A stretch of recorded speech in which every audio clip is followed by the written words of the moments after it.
ওম শ্রী গণেশায় নম। ওম নমঃ শিবায়।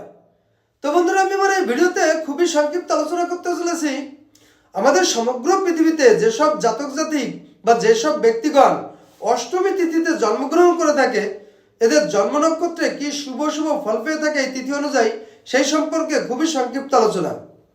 তো এই অষ্টমী তিথিতে যেসব জাতক জাতিক বা যেসব ব্যক্তিগণ জন্মগ্রহণ করে থাকে, এরা সাধারণত কৃষদেহী যুক্ত হয়ে থাকে এবং এরা খুব ধীর স্থির যুক্ত হয়ে থাকে। এই অষ্টমী তিথিতে যেসব জাতক জাতিকের জন্ম, এরা সাধারণত প্রচুর ধনশালী এবং ধনশীল যুক্ত হয়ে থাকে।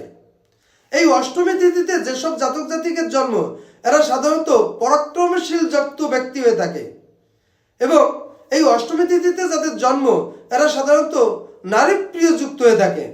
এই অষ্টমী তিথিতে যেসব জাতক জাতিকের জন্ম, এরা সাধারণত ধার্মিক যুক্ত হয়ে থাকে।